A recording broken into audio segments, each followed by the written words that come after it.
Hello ಕಂದ. ಅಲ್ಲ ಅಮ್ಮ. ಇವತ್ತು ಇಬ್ರು ಒಂದು ಹಾಡು ಹೇಳೋಣ. ಯಾವ ಹಾಡು ಹೇಳೋಣ?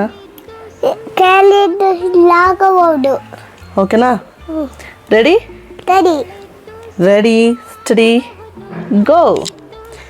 ಕೇಳಿದ್ದು ಸುಳ್ಳಾಗಬಹುದು, ನೋಡಿದ್ದು ಸುಳ್ಳಾಗಬಹುದು, ನಿಧಾನಿಸಿ ಯೋಚಿಸಿದಾಗ ನಿಜವು ತಿಳಿಯುವುದು. ನಿಧಾನಿಸಿ ಯೋಚಿಸಿದಾಗ ನಿಜವು ತಿಳಿಯುವುದು.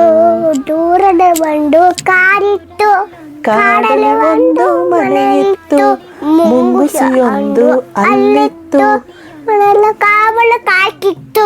ಆ ಮನೆಯೊಳಗೆ ಗಂಗಮ್ಮ, ತೊಟ್ಟಿಲವಳ ಕಂಡಮ್ಮ, ಮುಂಗುಸಿಯನ್ನ ಬೇರೇನು ಮಗುವಿನ ಆಟಕ್ಕೆ ಇಲ್ಲಮ್ಮ. ಮುಂಗುಸಿಯೊಡನೆ ಪ್ರೀತಿಯಲ್ಲಿ, ಕಂದನ ಜೊತೆಯಲ್ಲಿ ಪ್ರೇಮ ಬಳಿ ಬಾಳುತ್ತಲಿದ್ದಳು ಗಂಗಮ್ಮ. ಮುಂದೇನಾಯಿತು ಕೇಳಮ್ಮ. ಮನೆಯಲ್ಲಿ ನೀರು ಮುಗಿದಿರಲು, ಹೊಳೆಯ ಕಡೆಗೆ ಹೊರಟಿರಲು, ಮುಂಗುಸಿಯನ್ನು ಕೂಗಿದಳು.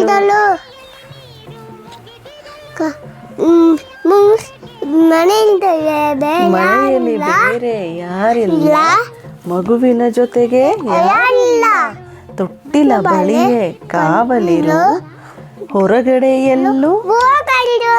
Very good. ಗಂಗೆಯು ಹೊಳೆಗೆ ಹೊರಟಾಗ, ಕಡಿದಾಗ ಸರಸರ ಹರಿಯಿತು, ಮನೆಯನ್ನು ಸೇರಿತು ನಿಮಿಷದಲ್ಲಿ. ಮುಂಗುಸಿ ನೋಡಿತು ಅವನ್ನು ತೊಟ್ಟಿಲ ಬಳಿಗೆ ಬರ್ಬೋದನು. ಮೇಲೆ ಬಿದ್ದಿತು ವೇಗದಲ್ಲಿ, ಕಾಳಗ ನಡೆಯಿತು ರೋಷದಲ್ಲಿ.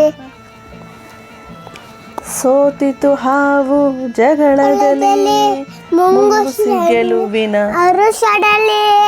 ಹಾವಿನ ಪ್ರಾಣವ ಹೀರಿತ್ತು, ಬಾಯಲ್ಲಿ ರಕ್ತವು ಜಿನುಗಿತ್ತು. ಗಂಗೆಯು ನೀರನು ತರಿತಾಳು, ಕೈ ಬಳೆನಾದವು ಕೇಳಿಸಿದಳು.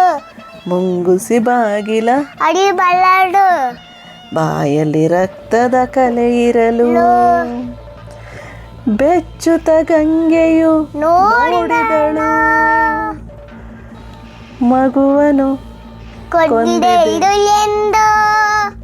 ಮುಂಗುಸಿಯನ್ನು ಚಕ್ಕಿದಳು, ಅಳುತ್ತಾ ಒಳಗೆ ಮಾಡಿದಳು. ತೊಟ್ಟಿಲ ಕಂದನು ನಗುತ್ತಿತ್ತು, ನೆಲದಲ್ಲಿ ಹಾವು ಹಾವು ಸತ್ತಿತ್ತು. ದುಡುಕಿದ ಬುದ್ಧಿಗೆ ಬಲಿಯಾಗಿ ಮುಂಗುಸಿ ಕಥೆಯು ಮುಗ್ಬಿಟ್ಟಿತ್ತು. ಕೇಳಿದ್ದು ಸುಳ್ಳಾಗಬಹುದು, ನೋಡಿದ್ದು ಸುಳ್ಳಾಗಬಹುದು, ನಿಧಾನಿಸಿ ಯೋಚಿಸಿದಾಗ ನಿಜವು ತಿಳಿಯುವುದು. ನಿಧಾನಿಸಿ ಯೋಚಿಸಿದಾಗ ನಿಜವು ತಿಳಿಯುವುದು.